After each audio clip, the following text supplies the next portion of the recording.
Bahkan saya sendiri cenderung mengatakan iman itu tidak diterima. Karena manusia dibekali akal, inginnya Allah itu dengan akal itu dia punya kepermanenan iman, apa? Punya kepermanenan apa? Iman, dan dengan itu dia imannya mujma'aleh, mesti diterima oleh Allah Subhanahu wa taala karena binna dari soheh dengan logika yang benar. Dan logika yang benar itu gampang sekali. Beberapa ulama tentu tahu sekali, bukan sekedar tahu sekali karena itu diajarkan Allah dan Rasul. Misalnya begini, kata Allah, saya kalau baca ayat-ayat ini itu sering nangis karena Allah yang Tuhan itu sebenarnya tidak butuh kita. Seorang lagi, Allah yang Tuhan itu tidak butuh kita, juga tidak butuh iman kita.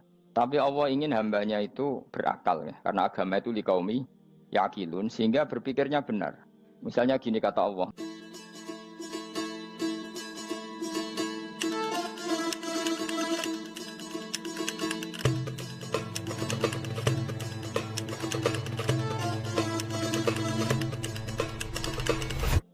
Misalnya gini kata Allah, enggak apa-apa, kamu menuhankan selain saya itu enggak apa-apa kata Allah. Enggak apa-apa Yesus kamu katakan Tuhan, enggak apa-apa, kamu katakan batu Tuhan, enggak apa-apa. Tapi tolong prosedur ya, prosedur atau persyaratan menjadi Tuhan itu kamu lengkapi, yaitu punya prestasi menciptakan langit dan bumi. Kalau tidak semua urun semen kata Allah, sementing urun gitu. Jadi sebetulnya itu kan rasional. Misalnya enggak apa-apa kamu merasa jadi presiden atau gubernur atau jadi wali atau jadi apa, yang penting prosedurnya dipenuhi. Itu kayak apa Allah baiknya pada kita. Sehingga saya berkali-kali, makanya menurut saya orang alim itu wajib memaklumatkan kalau dirinya alim, supaya jelas aturan mainnya. Yang dilarang Allah itu kan memaklumatkan alim kemudian ingin hadun nafsi, ingin salam itu template dicucuk dihormati, itu kriminal. Itu orang alim gendeng, sudah gendeng sekali.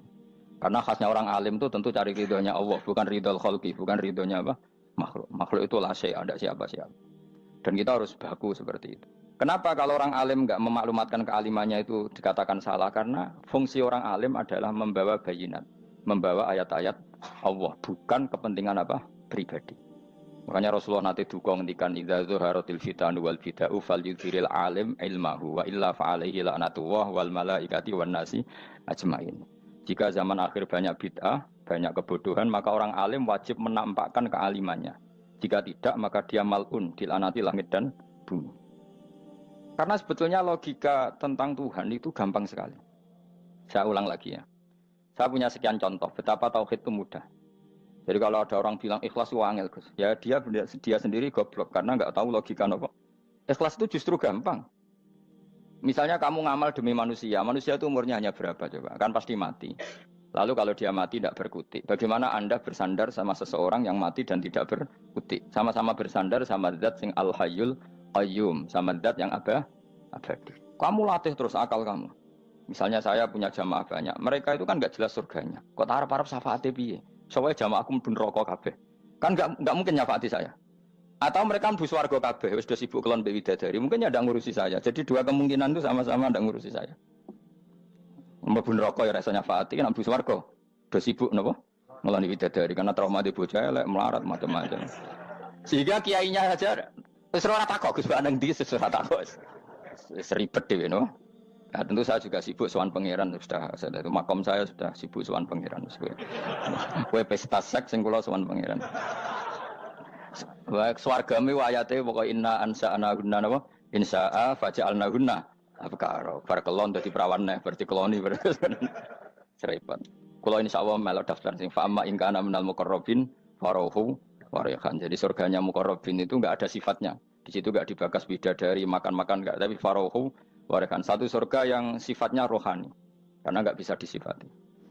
Tapi saya daftar di situ ya hanya beberapa jam, baru gue gabung kon. Sawangane kok taruh rasane wong ayu juga keberatan. Ya tapi saya tentu punya dua kelas, saya punya kartu premium dan ekonomi. Saya enggak tertarik lah daftar yang premium dok, nanti repot apa. Saya itu sering nangis kalau baca ayat seperti ini. Bagaimana Allah yang Tuhan kemudian tidak butuh apa-apa, tapi Allah saking baiknya itu membuat tatanan logika kita. Saya tidak akan bosan-bosan sampai sowan Allah.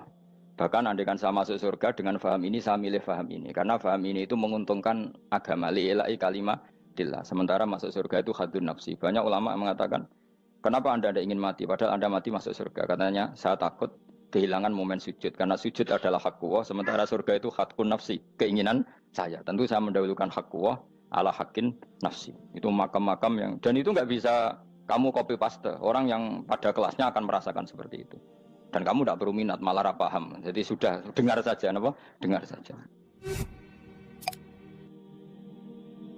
Begini misalnya, saya berkali-kali bilang, kenapa ulama dulu, saya ini kan di Sarang juga ngajar tauhid, dulu saya ngajar kubrul yakiniyat, di beberapa madrasah, termasuk di Sidogiri saya juga ngajar tauhid. Di sini saya ngajar tafsir, tapi yang saya titikkan juga tauhid.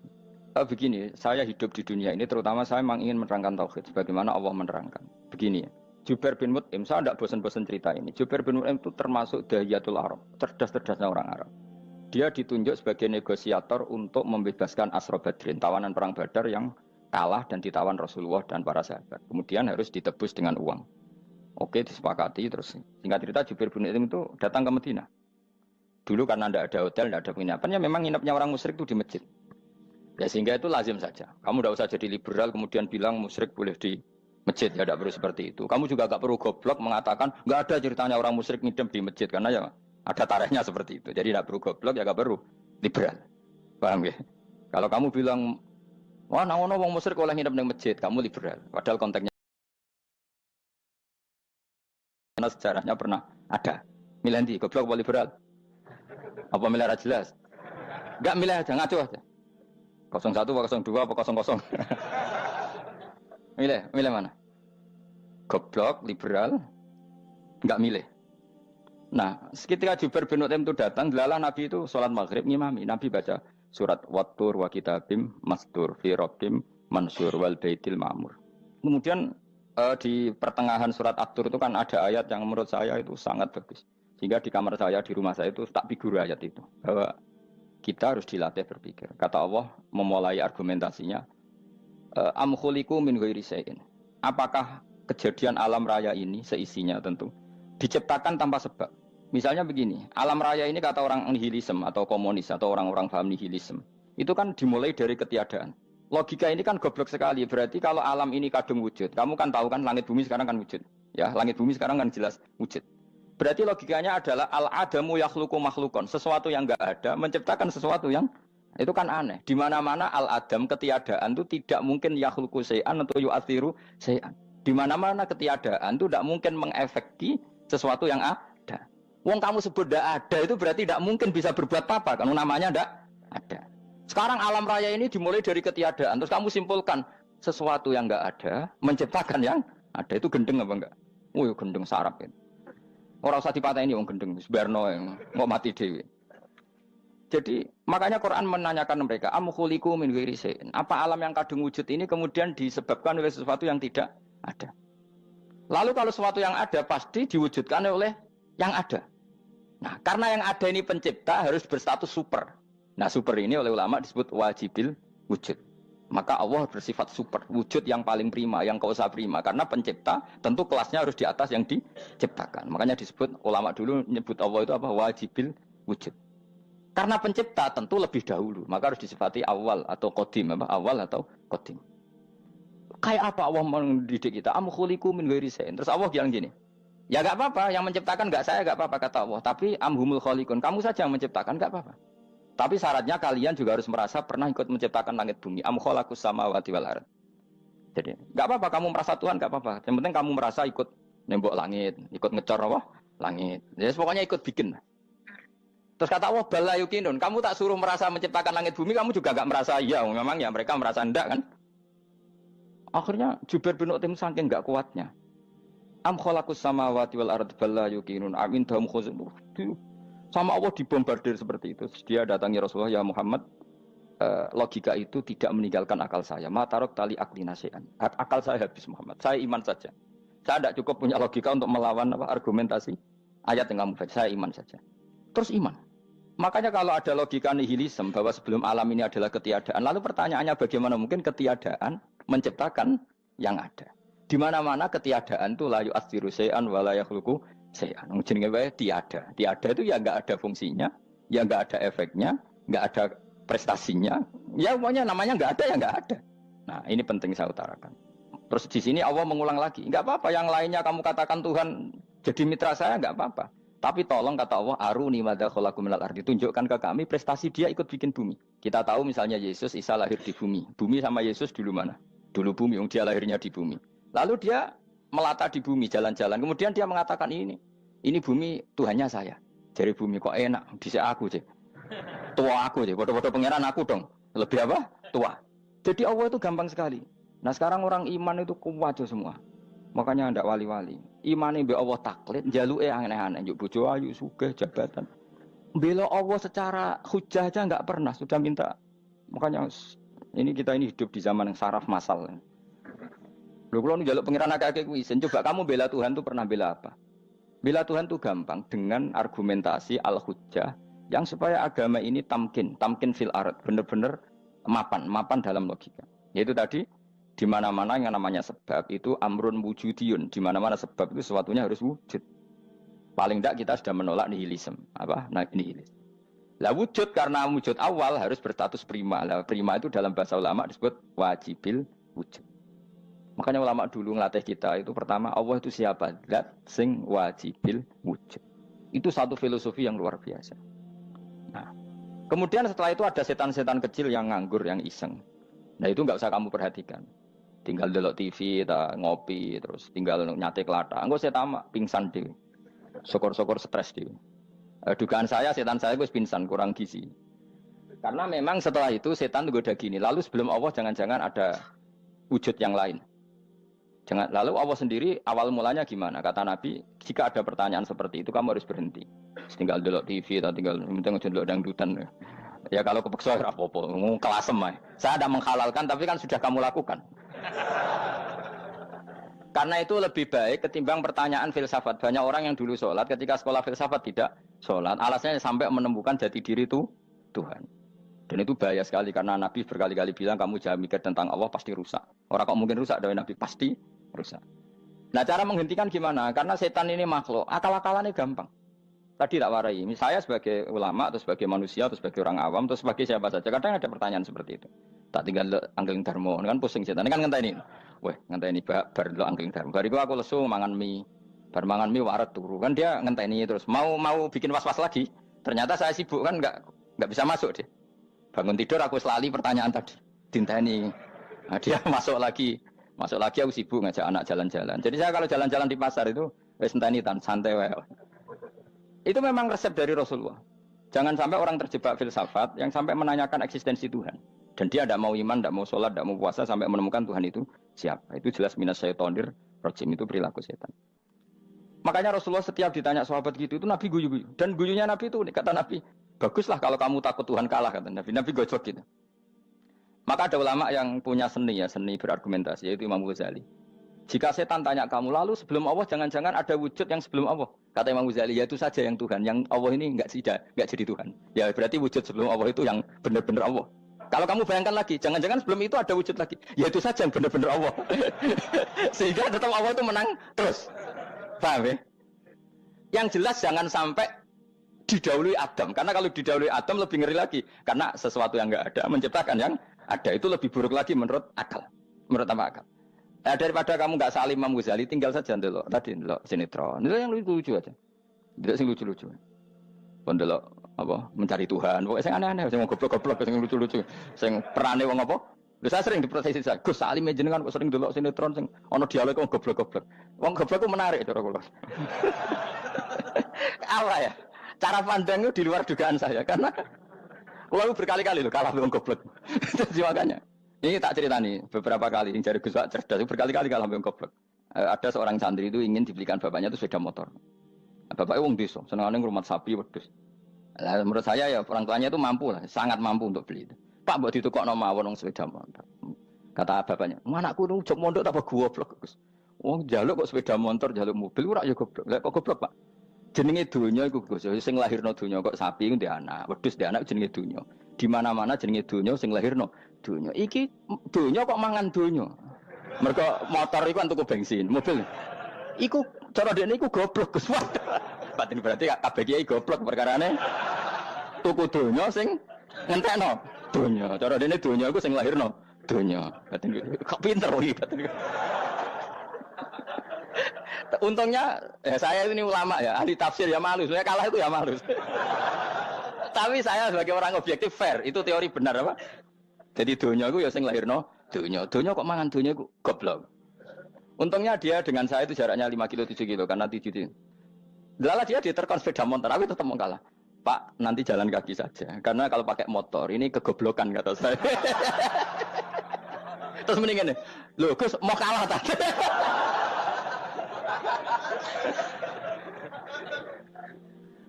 Wah kacau.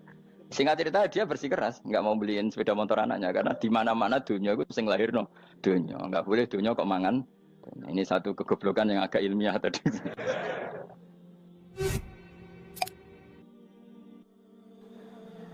Nah, Imam Asy'ari juga ngalami hal yang sama. Imam Asy'ari itu punya, kita kalau ahli sunnah kan dua partai ya.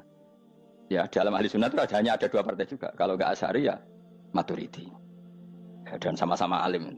Ya kalau terpaut ya paling 5%, 7% ya. Kealimannya Asy'ari dan Maturidi. Imam Asy'ari itu bikin logika yang jelimet seperti saya sekarang ini. Logikanya yang jelimet, tapi permanen. Jadi yang saya ajarkan tadi itu logika yang jelimet tapi apa? Permanen. Karena tadi alam raya ini kadung wujud. Kalau kadung wujud pasti pewujudnya yang menciptakan wujud pasti adalah kewujudan. Karena al-adam la yu'athiru syai'an. Di mana-mana kenihilan tidak yu'athiru syai'an. Ya sepakat ya, gampang kan? Tentu wujud ini prima disebut wajibil wujud. Lalu Imam Asy'ari itu bersikeras. Kalau imanul muqallid itu tidak diterima. Sebanyak keberatan ulama, tapi Nabi nyatanya yaktafi bi imanil Arab al-khalina anin nadur. Nabi nyatanya mencukupkan imannya orang-orang Bedui yang mereka itu kayaknya tidak bisa mikir. Ya, Nabi yaktafi bi imanil Arab itu wong desa al-khalina anin nadur yang mereka itu tidak bisa apa? Berpikir. Ingat cerita Imam Asy'ari survei. Coba ayo kita tanya orang-orang kampung. Ternyata kegoblokan orang kampung itu ya ilmiah, masyhur itu. Imam Asy'ari saja harus belajar dari wong awam, wong goblok-goblok tadi. Kita kok ingin ya Badawi bima araf tarubak. Kowe kok iman be Allah itu bima araf tarubak. Lalu kamu tahu Tuhan kamu atas nama apa? Dengan logika apa? Jawabnya enak. Al-ba'ratu tadullu 'alal ba'ir wa atharul aqdam yadullu 'alal masir. Angger ana tletong ya ana ontane. Angger ana bekas delamaane wong ya ana sing bar liwat. Jadi misalnya ada bekas teracak anjing, berarti anjing habis liwat. Ada bekas apa ular ya berarti ular harus liwat. Ada bekas tercak manusia ya berarti manusia habis liwat. La wa hadzal alam atharun min athari qudratillah. Alam iki bekas mesti ana sing gawe. Jadi Mas Ari pinter juga, mesti logikane gak jelimet tapi memang agar ana tletong ana sapine. Ana teracake wong berarti ana sing bar liwat. Dia ngomong gampang wa atharul aqdam ya dulu alal masir.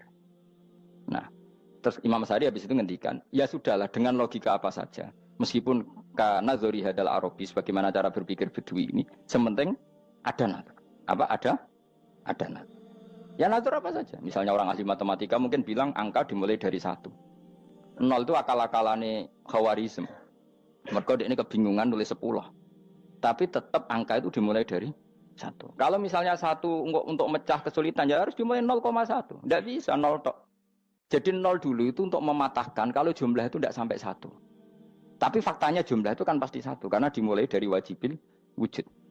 Khawarizm itu ya pintar matematika. Saya juga punya ilmu hisamnya Khawarizm. Itu kan dia karena kebingungan angka pecah. Misalnya 1 tidak sampai 2. Mau tidak mau harus ditulis 1,5 misalnya. Paham ya? Lalu kalau sebelum 1 tetap dia harus 0,5. Lalu hakikat 0,5 itu kan bagian dari wujud apa bagian dari Adam? Tetap bagian dari wujud. Jadi 0,5 itu kan khayal kuliah. Tawari ya. Mungkin saya ada ahli matematika ala wong kampus, tapi saya tahu Kang, ala Islam itu lebih gampang. Misalnya gini. Sesuatu itu kadung kamu putuskan itu satuannya 1. Tentu ketika separuh kamu katakan baru separuh.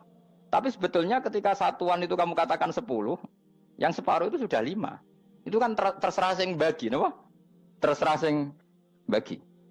Ya iya dong, misalnya 1 juta, 5, 5-nya artinya apa coba? 500 ribu kan? Sekarang kalau 100 ribu, 5-nya jadi berapa? 50. Kalau 1,5 jadi. Nah itu kan terserah satuannya apa? Tapi tetap dari 0,5 itu tetap menunjuk sesuatu yang wujud. Yaitu 5-nya sebetulnya apa? 5 yang separuh tadi. Paham sih kalau maksud? Tetap nggak bisa sesuatu dimulai dari apa? 0. Nah, makanya kata Abdul Hamid Khan kalau dalam mendidik tauhid, itu gampang saja tadi. Alam raya ini kadung maujud, kalau kadung maujud pasti disebabkan oleh sesuatu yang wujud. Karena wujud pencipta harus berstatus prima. Lah prima ini atau premium ini kita sifati wajibil wujud. Atau kamu katakan apalah kausa prima atau musabibul asbab. Nah kelirunya kita dalam berislam itu, kritiknya para ulama, kita ini nyebut Allah dulu baru menceritakan status Allah. Kalau zaman Nabi itu dibalik. Status wajibil wujud itu kita terangkan dulu, baru yang oleh Islam itu namanya Allah. Paham ya? Kan beda, misalnya gini logikanya gini, kamu ketemu orang ateis, saya ulang lagi, kamu ketemu orang ateis, terus kamu ditanya, lalu alam ini yang menciptakan siapa? Allah Jalla Jalaluh. Mesti kan tanya, man huwa Allah, Allah itu siapa? Kalau dulu Islam mengajarkan enggak gitu. Surat pertama turun apa coba? Iqra. Iqra itu enggak nyebut kata Allah. Iqra bismi rabbika. Rabbika itu siapa? Alladzi khalaq. Sebutlah nama Tuhan. Yang berhak menyandang Tuhan adalah zat yang pencipta. Itu tidak ada kata Allah. Di surat Mudatsir, surat kedua. Ya ayyuhal mudatsir kum fa'anzir wa rabbaka fakabbir. Bukan Allah fakabbir, wa rabbaka fakabbir. Sehingga cara berpikir gini dibalik. Sebutlah Tuhan kamu. Tuhan itu siapa? Yang berstatus Tuhan adalah zat yang berstatus pencipta. Nah, lalu pencipta ini oleh Islam dinamai Allah. Kalau orang ateis kamu langsung bilang Allah, man huwa Allah. Berarti pertanyaannya Allah itu siapa? Lalu kamu jelaskan Allah adalah pencipta, Allah adalah wajibil wujud. Tentu lebih gampang kamu terangkan. Makanya Al-Qur'an menerangkan amkhuliqu min ghairi syai'in. Manane saya di sini manane ya Allah. Apa? Allah. Apakah mereka diciptakan tanpa pencipta? Tentu setelah Islam tahu itu namanya siapa? Allah. Paham ya? Kalau balen malih. Jadi sebetulnya Quran itu ngajari kita itu ilmu mantik yang luar biasa. Misalnya ya Yuhanna su'budu siapa? Rabbakumul ladzi khalaqakum walladzina min qablikum. Sembahlah Tuhan. Tuhan itu siapa? Pencipta kamu dan pencipta orang-orang sebelum kamu. Lalu Tuhan ini oleh Islam dinamai. Tapi kalau langsung kamu bilang ke orang ateis atau orang Uni Soviet, Allah itu Tuhan. Allah itu siapa? Sebab itu di beberapa ayat dijelaskan dulu status Allah. Sifatnya Allah, keakhasan Allah, keakhasan Tuhan. Yang dikatakan Tuhan adalah zat pencipta. Kalau tidak pencipta berarti tidak Tuhan. Sekarang Yesus pencipta bumi apa enggak? Enggak, karena dia lahir sudah di bumi. Begitu juga Fir'aun. Fir'aun itu kalah telak sama Nabi Musa gara-gara logika ini. Ketika Nabi Musa ditanya Fir'aun, wa ma rabbul alamin? Lalu Tuhan itu siapa? Kata Musa, rabbus samawati wal ardi, yang menuhani langit dan bumi. Jadi Fir'aun, enggak, ma'alim tulakum min ilahin wa irisa, jalan-jalan kemana-mana yang dikatakan Tuhan oleh masyarakat saya kok. Nah, kurang ajar Fir'aun. Terus kata Musa, ya Tuhanku yang di langit. Terus manggil Haman Mesir, ya Haman ibn Ili sorkhalla ali abluhul asbab samawati fa'attoli ila ilahi Musa. Haman, bikinan saya piramida yang tinggi, aku akan lihat Tuhannya Musa. Ada enggak di sana? Padahal misalnya munggah tenan pangeran ra iso didelok kan repot Nabi Musa. Wah payah ya, nggak piramida nginceng pangeran teprak itu kan. Akhirnya Musa pakai logika. Ya sudah gini saja, Rabbukum wa rabbu abaikumul awwalin, yang menuhani nenek moyang kamu yang dulu-dulu. Mau itu langsung fabuhita Fir'aun. Fir'aun tuh kaget sekaget-kagetnya. Dan para penggawa Fir'aun sadar. Wah kalau Fir'aun yang Tuhan, babanya tanpa Tuhan. Kan Tuhannya balita kan gitu kira-kira. Tuhannya balita. Tuhannya barulah. Itu kan jadi logika yang mematikan. Kalau Fir'aun Tuhan berarti babanya dulu yang wujud itu tanpa Tuhan. Karena Tuhannya baru lahir. Ini ada Tuhan kok datang terlambat ini kan. Akhirnya para penggawanya Fir'aun iman. Macam gendeng ya, Fir'aun itu gendeng. Itu pentingnya logika. Rabbukum wa rabbu abaikumul awwalin. Nah sekarang orang tuh nggak belajar logika. Iman bi Allah orang mantep ning ati, cek iso diguncang setan, jalukane wis aneh-aneh. Jaluk swarga, jaluk gak mutu cara. Gak mutu. Makanya banyak wali kalau ditanya, kamu masuk surga sama sholat milih mana? Milih sholat. Kenapa milih sholat? Di surga itu demi khadun nafsi saya, pora-poya saya. Tapi kalau saya sholat itu untuk hakku. Saya sebagai hamba, identitas kesejatian saya adalah menghamba. Soal nanti Allah bikin bonus surga silahkan. Maka sebenarnya masuk surga itu ada urutannya. Sebagai orang alim saya urutannya adalah berkampanye sesering-seringnya, membuat logika supaya orang mudah ke Allah dan Rasul. Makanya di Quran tuh gak ada orang disuruh masuk surga dulu itu ya Tuhan nafsul mutmainnah irji'i ila rabbiki. Kamu kembali ke Tuhan kamu dulu. Bahwa kamu makhluk yang butuh Tuhan. Fadkhuli fi ibadi. Kamu masuklah berstatus hamba dulu. Kesetatusan Anda sebagai hamba ini matangkan dulu. Bahwa saya ini hamba. Dibuktikan dengan suka sujud, suka ngamal, suka sedekah, suka tawadhu. Saya sebagai orang alim sebenarnya gak suka mulang. Karena takut. Nak kue pinter kok nyanyi aku, nak goblok sawangannya metodeku gagal kan dua-duanya ini merugikan saya sebetulnya. Saya ulang lagi ya, nak pinter kayak nyanyi aku, kan ya mungkin juga senajan rodok mokal mungkin, sanggup aja rodok mungkin. Pemenang nak sing ndik kan yo, biasanya hasut ndik. Mau itu sebenarnya rugi semua, tapi Allah yang memerintahkan hak wong alim kudu mulang. Perhitungan itu tak buang semua. Sing ape nyanyi nggih monggo, sing tetep goblok nggih monggo. Semoga Allah ngutus mulang ya napa? Mulang. Meskipun tadi potensinya itu dua-duanya buruk, sing alimnya ini. Kemudian nak mubalek terus didol ilmu kurang royalti tambah parah lagi. Nah, aku nggak pakai logika ikhlas. Pakai logika selesai semua. Disuruh Allah ya sudah. Seorang lagi ya. Makanya saya minta ya. Surat Tur itu dibaca. Makanya baca Quran itu jangan terlalu egois, jaluk swarga. Statusnya dulu itu fadkhuli fi ibadi. Kehambaan Anda posisikan yang mantap. Lagi wadkhuli jannati. Sekarang enggak dibalik orang ini masuk surga dulu. Kayak surga di kapling. Terawih arang-arang we jaluk Lailatul Qadar. Lailatul Qadar wis kliwat. Wingi wis Dzulhijjah wingi ben. Sebagian ulama berpendapat Lailatul Qadar itu fikul sanatin. Apa fikuli? Karena Lailatul Qadar berdasar nuzul Quran dan nuzul Quran itu bisa saja hari Arafah, bisa hari apa. Ada ulama mengatakan Ramadan, tapi bisa tanggal 1. Nah, kamu kan pemalas, ikut yang partai 21, 23. Karena kan wis akhir-akhir kan wis enteng. Sebenarnya Anda milih 21 berdasar ilmu apa berdasar enak anak terbatas waktunya kan? Kan lebih sempit, apa? Lebih apa? Sempit.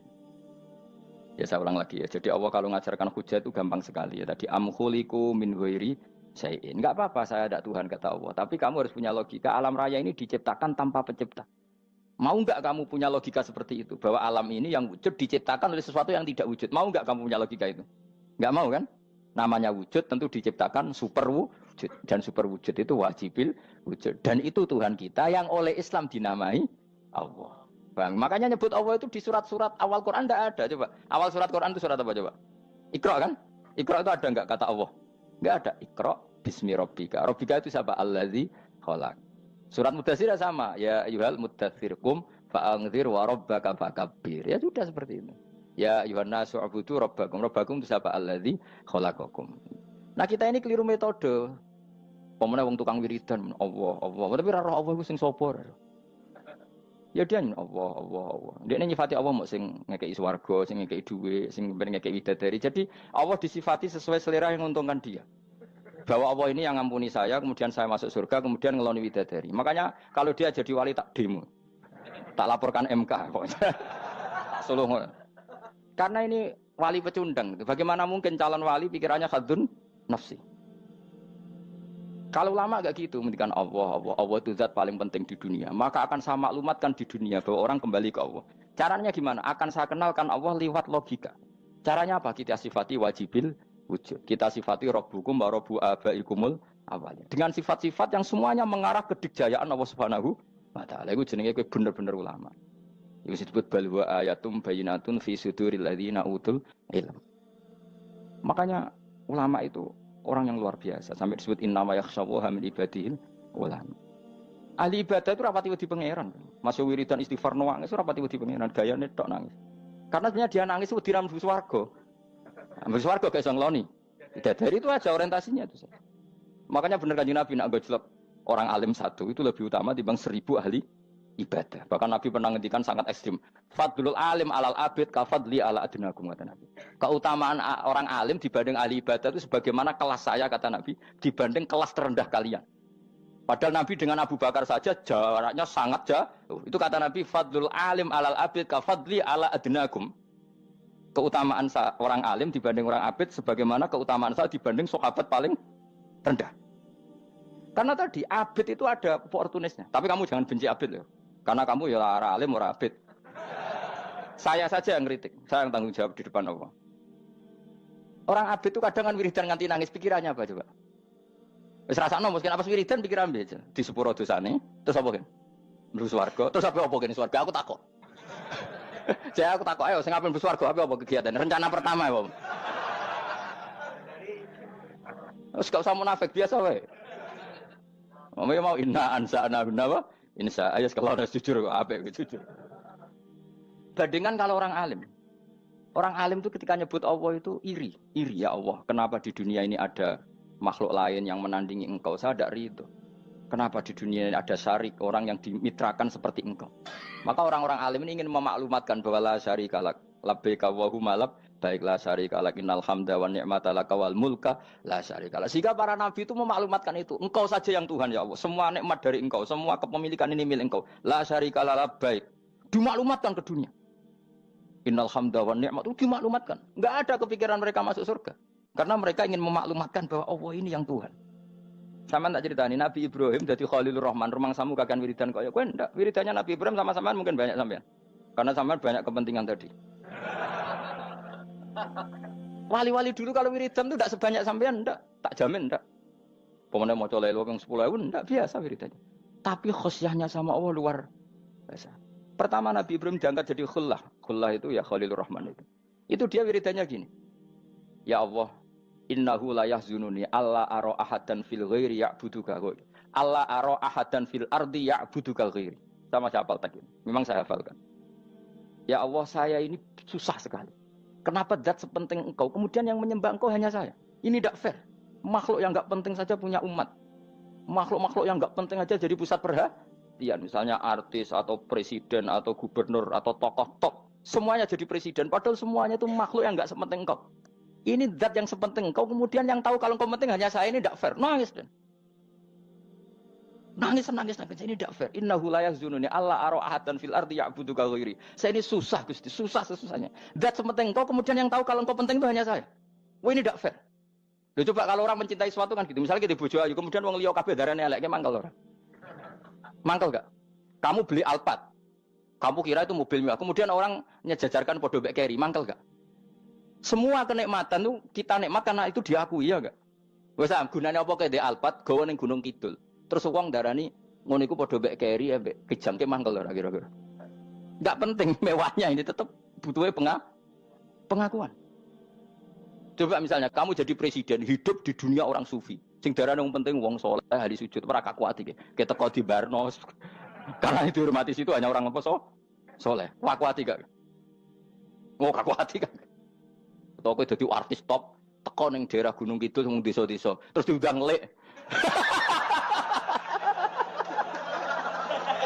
Oh, mangkel kae. Le bayangno.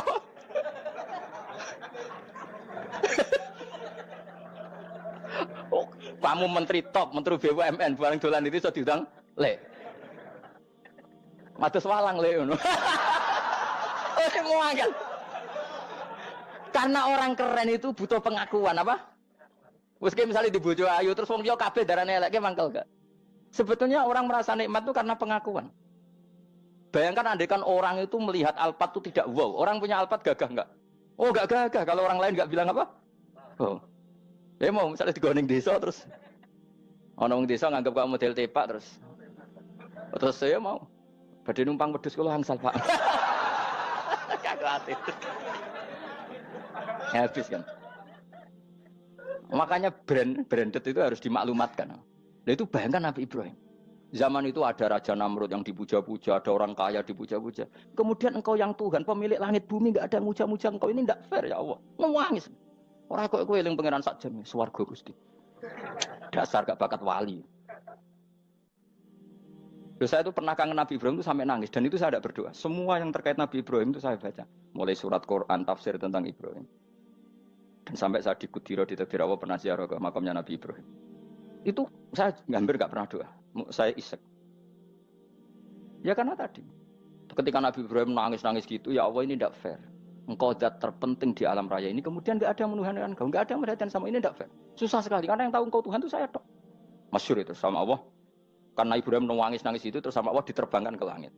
Disebut wagadhalika nuri Ibrahim malakutas sama. Di langit ada jutaan malaikat sujud, jutaan malaikat rukuk, jutaan malaikat baca tasbih. Nabi Ibrahim oke Gusti kalau gini ya benar, ini baru benar kata-kata. Makanya terus Allah dengan keangkuhannya, karena Allah punya sifat angkuh dan itu sah walahul kibriya. Kan sifat angkuh baik untuk Allah tapi tidak baik untuk makhluknya, dan Allah dengan sifatnya walahul kibriya. Kata Allah, kalau nasihati para nabinya, kamu tidak usah susah. Jika di bumi jarang orang nyembah saya. Innalladzina 'inda rabbika yusabbihuna lahu bil-laili wan nahar wa hum la yasamun. Kamu tenang saja. Orang yang di sana di langit-langit itu maksudnya para malaikat itu bertasbih siang dan malam. Wa hum la yasamun, dan mereka tidak berhenti-henti, tidak bosan-bosannya bertasbih. Jadi nabi itu baru terhibur kalau yang diidolakan itu keren. Itu nabi, itu wali kutub, itu wali. Kamu enggak nyebut Allah itu sebenarnya kamu kan enggak ingin kan bangun malam ingat Allah berhubung utamu akeh terus Allah mbok libatno mbok nyaur kan sebetulnya itu kamu ingin jadi bupati sebenarnya kamu enggak kangen Allah kamu ingin jadi bupati terus Allah mbok jak koalisi kan gitu terus malam-malam Allah Ya Allah ini hambamu ya Allah minta ini. Sebenarnya kamu kangen Allah apa kangen keinginan kamu? Ya, terlalu menyindir banyak orang ya. Maksudnya ini cerita saja. Ya sudah ini kayaknya kok banyak yang tersindir tapi ini kan ngaji. Yang ngaji itu harus naik kelas. Ya sudah tidak usah diteruskin kok banyak yang tersinggung. Ya sudah tidak usah diterusin. Walau akhidu mau mengalap sapa Allah anas saya manusa bima kan perkara kasab bukan nglakoni sapa anas. Minal ma'asi sing pira-pira maksiat. Mataroka. Mongko ora ninggal sapa wa taala dzuri ing atase dhuwure artayil ardi min dabatin saking kewan apa wae. Nasama tegese kewan tadubu kang melata pun nasama alih ing atase arat. Kalau saja Allah ingin merusak manusia karena dosa-dosanya, pasti tidak disisakan beberapa sesuatu yang jadi kebutuhan manusia, termasuk dabam, misalnya nggak ada hewan, nggak ada tanaman, nggak ada apa saja di bumi, karena Allah ingin mengadab manusia. Tapi nyatanya di balik mereka maksiat, tetap fasilitas kepentingan manusia ada, karena sifat ghafurnya Allah, sifat rahmannya Allah. Walakin akhiru tetapi ini ngakhirna sapa wa hum wong akeh ila ajalin temu kamaring batas musamman kang wis ditentokno. Ayo mil kiamat tegese dina kiamat. Faida aja mengko nalikane teko apa ajalum ajale wong akeh fa inna wa. Mongko satuna wa taala iku kana ana sapa wa bi ibadihi kan kaulan wa basiran dat sing mirsani. Fa jazi mongko males sapa wa ing wong akeh ala amali ing atase wong ngamale wong akeh. Carane ngemales Allah tentu profesional atau prosedural bi isabatil mukminin kelawan ganjar wong mukmin wa iqabil kafirin lan nyiksa wong kafir. Ya jadi Quran itu gunanya ya membuat logika yang benar supaya orang itu menghindari kesalahan. Jadi menakut-nakuti itu kalau nggak harus tentang neraka, takut dari kesalahan, takut dari kebodohan. Kan kita juga takut kan punya pemimpin yang salah, takut punya kasus, takut kepleset. Ketakutan tidak harus dari neraka. Makanya saya berkali-kali bilang, saya sering dulu dinasihati Mbah Mun, enak kena alim, ojo sering maca tafsir, mari goblok dari Mbah Mun. Maksudnya mari goblok itu gini, mufassir itu manusia, kadang dia itu satu ayat umum, dia mendiktekan ke satu kasus, padahal kasusnya lebih umum. Makanya berkali-kali sama nani umpomong ini, contohnya ini, karena nanti itu mengikat. Misalnya gini ya, saya ulang lagi ya, ben gayamu kayak wong alim. Coba andekan kapasitas Anda itu RT, minta jadi presiden, itu ngelama apa doa? Tidak jawab saja. Ngelama. Jatah kamu untuk azab, kok jaluk Lailatul Qadar, ngelama apa Anda? Mestinya jalukmu orang untuk azab itu bagus. Paham ya? Banyak ulama diajak istisqa gak mau. Banyak itu ulama. Ayo istisqa kita karena sudah lama gak hujan. Kata ulama tadi, jatah kita ini kena hujan batu dari langit. Gak hujan batu sudah bagus, gak usah minta. Ulama macam-macam. Lah rai-rai ngene iki pantes entuk Lailatul Qadar apa entuk adab aja. Orang entuk adab wis bagus. Ya dadi dongane ya Allah. Ampun jenengan siksa la tu akhidna. La tu akhidna maknane njuk Lailatul Qadar apa ora disiksa. Ya makam kita itu masih Rabbana la tu akhirna. Iku supaya gak disiksa innasina waktu kalau kita salah. Kowe kan gak kalau. Wah sudah salah. Jadi donga innasina waktu sange apikane pangeran wae ditambahin. Kalau kita salah. Kalau kita kan sudah ada kalau lagi sudah. Sudah jelas salah berkali-kali lagi. Mbok wong diisin. Njulak jaruk Lailatul Qadar gak diisin. Tapi oleh wong pangeran apian. Pangeran kan tapi misalnya pengiran ora aku luwe apian timbang aku. Jadi sowe disahno permintaan. Tapi gak dikabulno. Mau disahno tapi ora usah apa? Disahno iku iman jalin yen goblok piye meneh kok macam-macam. Makanya doa paling fair itu ya Rabbana dzalamna anfusana wa lam taghfir lana wa tarhamna lanakunanna. Makom kita itu di sepuro pangeran. Sing bener donga wong tarawih lho ning Tuban ning Jogja wis bener apa innaka afuwun karim tuhibbul afwa fa'fu anna. Ora ana guru-guru kita donga, ya Allah anilna lailatul qadar ya Allah. Ka ora sarahku kiye kita ora ana ngajarno ngono ya Allah innaka afuwun karim tuhibbul afwa fa'fu anna. Jenengan kandat sing kathah nyepurane lan seneng nyepuro impun jenengan sepuro. Iku wis bagus sudah. Udah bagus. Ora lailatul qadar kira-kira delok srengenge. Terus delok angin. Angger daerah Gunung Kidul banter terus aneh-aneh. Mbok wong tahu diri, maksud kula nggih tetep minta Lailatul Qadar tapi tahu diri. Misalnya suwe bar sedekah, poso bar salat 1000 rakaat terus utang mesti sahur. Ambek togo-togo sing mbok dolimi jaluki sepuro. Pas kowe tenan mergo wis ngrasa ora dolim, nduk Lailatul Qadar. Tapi kira ngrasa ora dolim wis ujug sombong.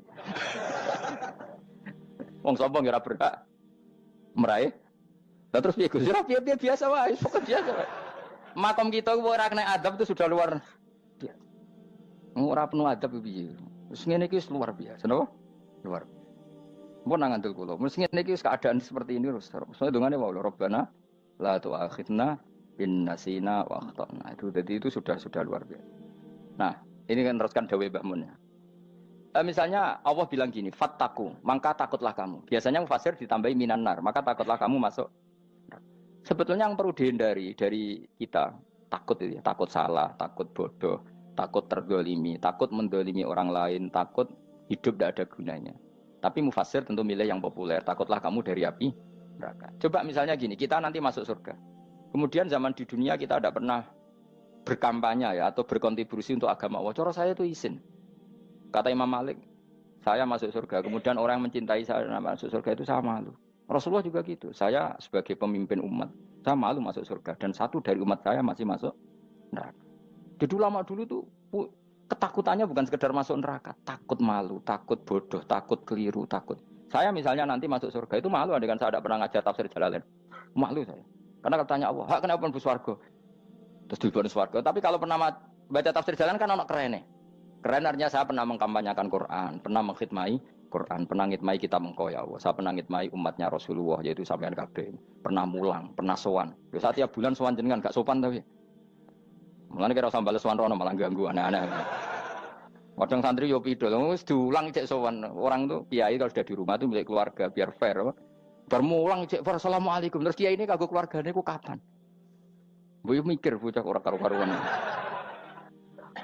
Jadi seneng ya di ilmoni, seneng ya di ilmoni. Saya ulang lagi ya.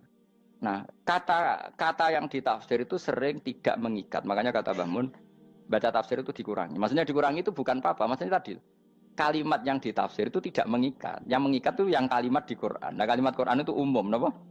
Misalnya gini, Allah lalu gini, ikdilu, kamu harus berbuat adil.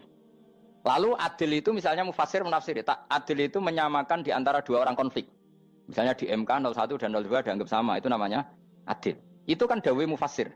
Atau misalnya gini, Allah bilang gini ke saya, hak kan ada di kiai sing adil. Terus adil ditafsiri orang, adil itu menyamakan sesama murid, haknya sama. Nah, tapi bisa saja adil itu di luar itu semua. Misalnya gini, ternyata adil menurut Allah gini, adil maknanya seimbang, apa? Adil itu maknanya apa? Seimbang. Lalu keseimbangan seorang hamba adalah dia ingat Allah lebih banyak. Karena ini bandul yang benar-benar nyata. Allah itu nikmatnya nyata. Sehingga ketika saya sebagai orang alim, ingat saya alim itu karena Allah. Dikasih ilmu Allah, dikasih cerdas Allah. Dikasih semuanya dari Allah. Sehingga saya itu tidak merasa kumuluhur pada kalian. Karena semua ini dari Allah. Kemudian Allah sendiri yang memerintahkan, kamu harus mengajar. Maka saya ada Arab-Arab salam template sampeyan, penghormatan sampeyan, apresiasi sampeyan. Karena saya hubungannya hanya dengan Allah Subhanahu. Itu namanya adil, meletakkan sesuatu proporsional. Itu juga adil namanya. Makanya seseorang itu nggak bisa dikatakan abid selagi belum tahu kalau ibadahnya minallah. Jadi misalnya ke ibadah tok, ternyata kamu yakin itu ibadah kamu, amal kamu, itu belum abid. Abid hakikat adalah alhamdulillah alladzi hadana li hada wa ma kunna linahtadiya laula an hadana. Ketika kita sujud yakin ya Allah alhamdulillah jenengan menakdir saya sujud. Saya sholat alhamdulillah engkau menakdir saya sholat. Sehingga minallah dulu, pikiran itu semua kebesaran kemendahan ini minallah dulu. Baru setelah minallah kita yakin billah. Setelah billah juga yakin ilallah. Wah. Misalnya gini ilallah itu. Setelah saya ngajar tafsir Jalalain, kepentingan saya satu. Hamba-hambanya Allah menjadi tambah mencintai Allah. Tidak mencintai saya, enggak penting sama mencintai saya. Makanya Imam Syafi'i tiap ngajar bilang begini. Wadittu annal khalqa ta'allamu hadal ilma wala yahmadunani. Saya senang kalau kalian belajar fikih sama saya, tapi kamu tidak usah muji saya. Jadikan fikih ini alat taqarrub kamu kepada Allah. Itu namanya minallah wa ilallah. Itu adil.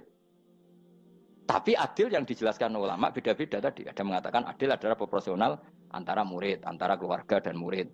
Meskipun kamu senang mulang, jangan merantarkan keluarga, itu tidak adil. Itu kan versi, no? Maksudnya Mbah Mun, kamu jangan terjebak versi-versi dalam tafsir. Paham ya? Karena Allah hanya ngetikan i'dilu wa aqrabu. Paham ya? Tapi kan penjelasan adil ini orang versi. Paham ya? Ada yang nulis adil adalah meskipun mimpin masyarakat ya ingat keluarga. Karena sing tukang wayo kan nafsirin adil, adil adalah karena laki tidak cukup istri satu maka ayo kan yo repot nanti.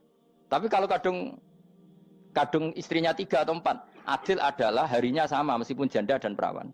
Dari sing lanang gak adil adalah proporsional. Sing wis suwi dikumpuli dikurangi.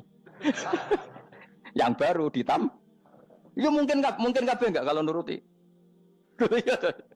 Mungkin enggak. Ya, tapi itu kan versi, nama.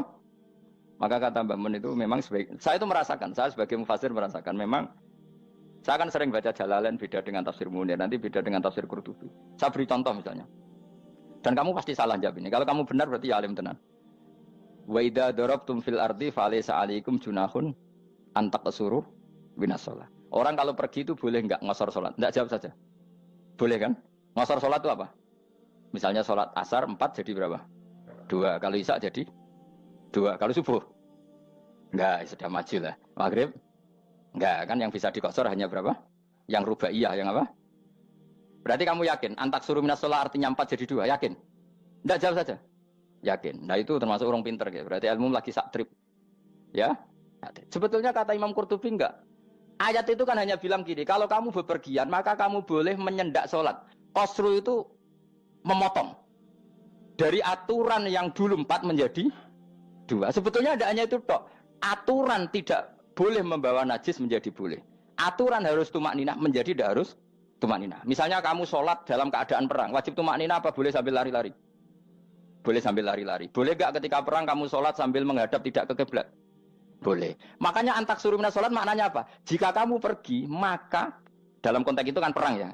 Ayat itu memang konteksnya perang. In khiftum ayyaftinakumul ladzina kafar. Jika kamu dalam keadaan perang, maka boleh memangkas apa yang pernah wajib dalam aturan sholat.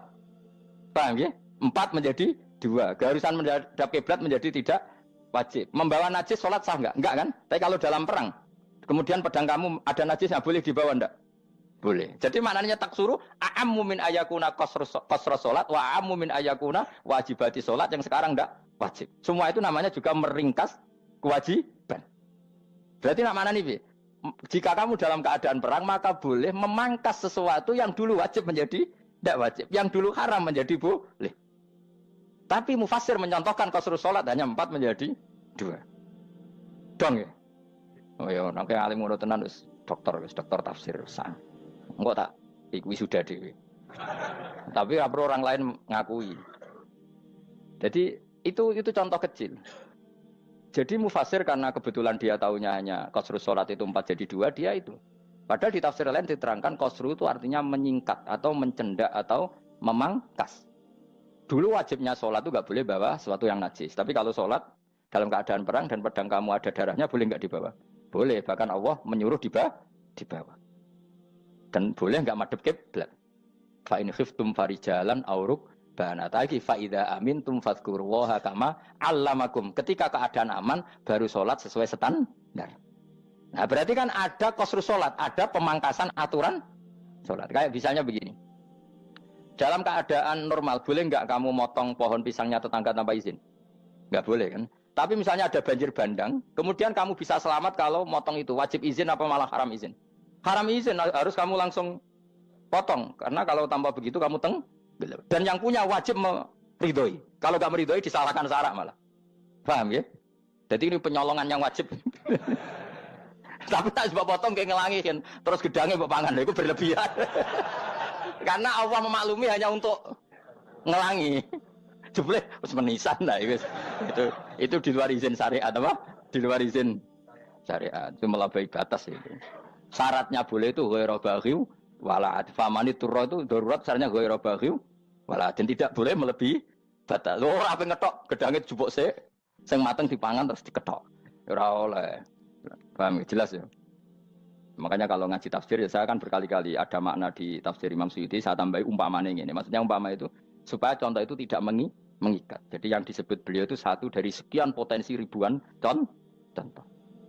Ya kayak tadi misalnya antak suruh minas sholah. Itu umumnya ulama membayangkan qasru sholat yang 4 jadi 2. Padahal enggak, maknanya meringkas aturan dari wajib menjadi tidak wajib. Bahkan sebagian aturan itu dikatakan haram, tidak haram.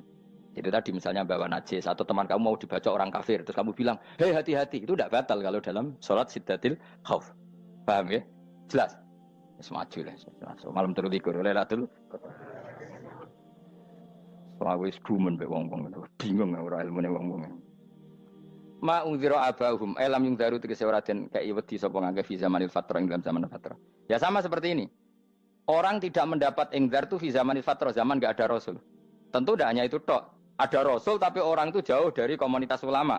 Itu juga termasuk orang yang tidak mengalami Ingdar. Jadi tidak mengalami ingdar bisa di zaman fatrah atau sudah ada rasul tapi dia jauh dari ulama atau jauh dari komunitas Islam. Itu juga komunitas yang tidak mengalami ingdar. Fahum mengkote wong akeh kaum iku khafidun lali kabehane imane sing iman parustilan bener. Ya, contoh paling gampang itu nak dawuh yai mesti bener itu loh. Kalau kamu ngaji tafsir Jalalain ya Yuhannasu budu rabbakum. An-nasu biasanya ditafsirkan kufaru Mekah, napa? Padahal di situ nas semua manusia apa kafir Mekah? Semua manusia. Cuma konteks dulu karena Nabi orang Mekah dan zaman itu yang diberi peringatan orang Mekah, Imam Suyuti bilang kufaru Mekah. Lah seperti itu kufaru Mekah mengikat apa enggak? Enggak kan? Enggak, karena yang dituruni Quran yo kafatal linnas. Tapi ya Yuhannasu di Jalalain sering ditulis apa? Kufaru Mekah. Nah, seperti itu tidak mengikat. Itu contoh saja, Pak. Contoh saja dalam konteks zaman itu. Paham ya? Jadi banyak, makanya tafsir itu sebenarnya enggak ngikat. Ya tapi yang ngomong gitu harus orang alim. Kalau kamu yang ngomong malah kacau. Kemudian ngomong sombong. Maksudnya kan manusia, saya juga manusia. Ngapain saya harus ikut? Ya sarap itu. Iku ora wis sombong saraf, no? Wis sombong saraf. Lakot hakot teman-teman fahum, lakot hakot teman-teman nyata apa alkaul apa titah. Wajib berarti wajib mana nyata al-aksarihim. Ing atase akeh-akeh wangke bil adab. Lakot hakot teman-teman dadi nyata apa alkaul apa titah anane azab. Wajib wajib apa adab al-aksarihim bil adab fahum mengkote wong akeh layu minun ora iman sapa akeh. Il aksaru tegese utek akeh wong ora iman. Zaman iku Mas. Ya, maksudnya zaman iku. Tapi jengben mboten ngerti. Tapi yang mungkin ba'da Isa itu semua orang iman, tapi ya banyak yang setelah iman itu tidak bermanfaat lagi karena wis napa matahari terbit dari napa barat khina la yanfa'u nafsan imanuha lam takun amanat min qabl inna saat temen ingsun ujalna ga ingsun fi anaqihim ing dalem gulu-gulune wong akeh tak gawe aghlalan ing blengku bi ayu doma gambar bi antu doma gambar sento de kumpulno ilaha maring anak apa alai di tangan di anal gol la karon saat meneh wil iku yajma'u iso ngumpulno wil al yada ing tangan kal unuk maring geger maring napa gulu-guri lho jenenge unuk wong Arab nak darani kene ku unuk nak darani kene ku nakher. Ya cari wong Arab, ya kene iki unuk, kene iki nakher. Lah gulu niku ngeten, tangan ditakok teng napa? Napa? Gulu. Napa jenenge jenenge? Cidok niku cidokne. Sing guri-guri. Faya mengkote tangan ila aidi kumasmatun ting kupono ila atkoni maring dagu. Niki lho jenenge dagu. Jam udzakonin waya mustamaul lahyan. Kumpule dua dagu atau dua wang nek cumanan. Bahu mengkote wong akeh mukmahuna iku dadi bunder sapa wong akeh. Manane rafiuna ngangkat wong akeh usaha ing sirahe wong akeh. Lastatiuna ora iso mampu sapa ngake khawdaha ing ngendekno ruus. Menawa dhewe maksudi wae ta iki mutamsilun mu bayangan, mu tamsil gambaran. Mulane kula gumun mbek ulama riyen. Tak contohno ya, nek ulama dhisik ku top. Wong dhisik nak darani bun neraka digludungno. Wong kafir sok ben digludungno ning neraka. Iku ya pancen ngalim tenan wong dhisik. Mergo gambarane ngene, ora usah praktekno sok ben, praktekno saiki wae. Nak praktekno sok ben kaya sok ben mlebu neraka. Dadi ngeten wong nak lungguh ngene, wong Arab nak darani iki ason-ason. Terus ngeten. Ngeten. Niki kan niki jenenge apa? Dengkul. Dengkul itu kena dagu, terus tangan kena cidok. Tadi ngeten. Jadi wong wis dalam keadaan bunder. Paham ya? Lah malane malaikat karek nyaduk terus gludung-gludung ngono.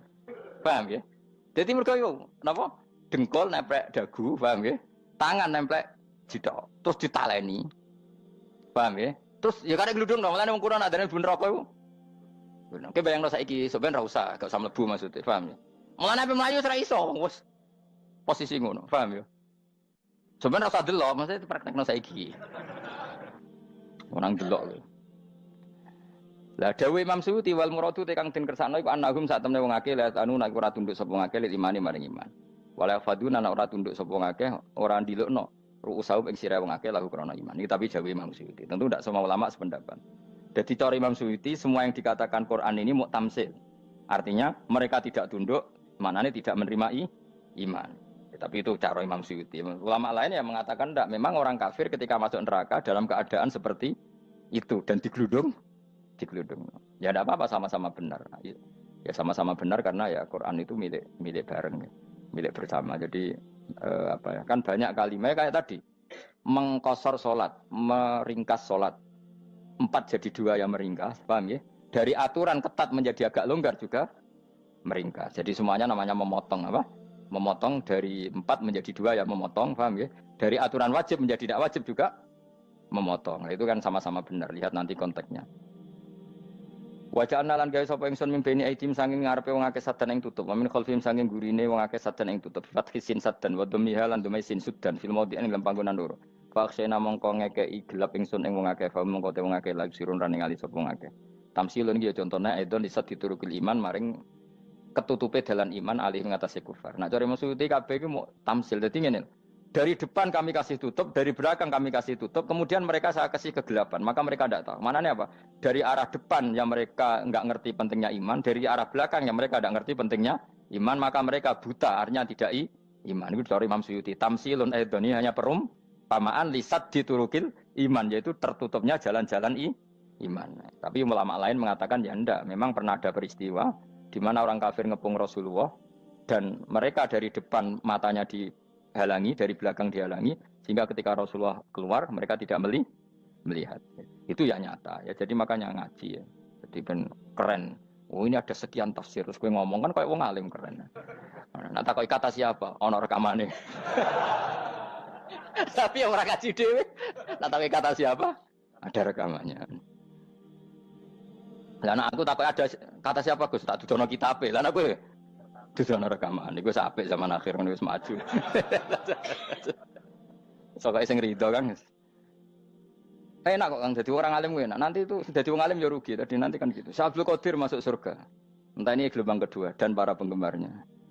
Jadi akhirnya sing alim tenan yang mlebu swarga, sing kedua dan para penggemarnya. Iku ora usah alim Kang, cukup penggemar. Dia tahu sebenarnya rugi kan. Gus Pak masuk swarga kedua dan para penggemar. Waduh. Terus jebule padha ae. Itu saking rahmane Allah. Kenapa? Kan masyhur itu hadis itu. Rasulullah itu ada sahabat nangis, enggak bisa tidur nangis. Berhari-hari enggak bisa tidur nangis. Hanya karena ingin punya satu pertanyaan. Lama-lama ketemu Nabi, ya Rasulullah saya sudah berhari-hari enggak bisa tidur, ingin menanyakan ini tapi tidak berani. Coba kamu tanya saja. Ya Rasulullah, saya ini kalau mati, engkau kan suatu saat dipanggil Allah. Saya tidak ketemu engkau. Makanya mumpung sekarang saya tak melihat wajah engkau sekuat-kuatnya, sepuas-puasnya. Kata Nabi ya. Terus, kenapa? Ya kalau engkau di surga, saya di neraka kan enggak ketemu lagi. Atau kalaupun engkau di surga kan kelasnya beda, kan enggak ketemu lagi. Jadi kemungkinan dua-duanya itu enggak ketemu. Kata. Karena tadi bisa saja, ya artinya Nabi karuan di surga, saya di neraka enggak ketemu. Atau engkau di surga, saya di surga pun beda kelas, ya enggak ketemu. Terus kata Nabi, enggak begitu aturan mainnya. Almar'u ma'aman ahabba. Orang itu sesuai yang dia orang bersama orang yang dicintai. Jadi ya saya harus ikhlas kalau kamu saingi nanti. Ya takdir no. Wasawana ni padha uga ali ngatasi wong akeh angger tau te ngekek peringatan sira gumeng wong akeh tahqiqil hamzatain angger ta. Wa ibdali saniyati alifan angger ta humata sili ala nasil hamzah wa itu khali alifan wa pun alif binal musahalan dan hamzah sing ditasil wal ukhra lan ya wa tarqi lan tinggal itu khol. Amlam tungfirhum wong ra wis bakat kafir mbok elingno cek rambu elingno tetep layu minun ora gelem iman. Lah sing iman iku sapa inama tungziru ang mestine ngelingno sira. Maksude yan fa'u tegese manfaat apa ing daruka peringatan sira. Peringatanem manfaat man ing wong ittaba kang anut sapa man atikra ing Qur'an Al-Qur'an tegese Qur'an.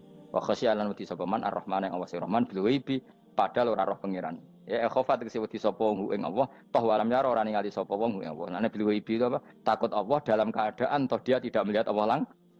Mereka tak tafsiri bil ghaibi barang gaib ning Indonesia terjemahnya hantu. Melihat alam gaib itu maknanya apa dalam bahasa Indonesia? Hantu. Mulane bil ghaibi rata terjemah apa? Ya namanya ini wa khosyalan di sapa wong Ar-Rahman ing Rahman bil ghaibi padahal dene ora roh langsung. Ya ora usah diterjemah ya. Terjemah dadi apa? Barang gaib malah repot. Wa basiruhu mongko ngeke berita gembira sira ing man bimaghfiratin kelawan pengemuranan wa ajrin dan ganjaran karimin kang terhormat. Orang yang seperti itu yang ngikuti Quran dan takut Allah itu layak mendapat maghfirah wa ajrin karim wa ta'ala jur karim wal jannatu swarga. Inna satamna ingsun wa nahnu ya ingsun iku nuhyi uripna ingsun almauta ing wong sing mati libak sikra nafas. Wa naktubulan nulis ingsun fil lauhil mahfuz ma ing apa wae kodamu kang nglakoni sapa ngake fi hayatihim.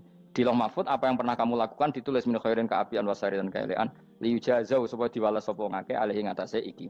Wa atharahum lan yo tak tulis bekas-bekas kelakuanem. Matek saya perkara ustun kang digawe sunah apa bima badam sak usum ngake. Jadi perilaku kamu ditulis setelah kamu mati ya masih ditulis yaitu bekas-bekas sunnah kamu yang pernah kamu lakukan. Jadi misalnya kok penemu judi, selama ada orang judi ya kamu dapat, paham ya? Paham ya? Loro gak? Makanya ulama ngendikan dulu tubalil amwat, tubaliman mata wa matat ma'ahu dunubuh. Bejo wong mati, kemudian dosa-dosanya melok mati pisan. Maknanya dia mati dalam keadaan tidak pernah melahirkan sunnah keburukan, paham ya? Tapi bejo wong sing mati, kemudian dia meninggalkan sunnah kebaikan yang diikuti terus. Kok sampean ini lo bener? Gak paham jalan lah, nggak jalan nggak turun ngaji. Sehingga sebenarnya anak gak paham lah ya gue. Lo kok gue jalan cung bisa bapak arah paham lah ya gue. Itu sudah bagus. Apa? Bagus. Jadi pokoknya anut anak ya anut. Pokoknya keren, pokoknya keren sampean keren. Jadi nanti sebenarnya anak tuku jalan tak kok pak, kok tuku jalan? Disik bapak aku ning lemari iki ono jalan. Lah tapi disik bapak paham yo ora ya paham bodoh. Wes stop.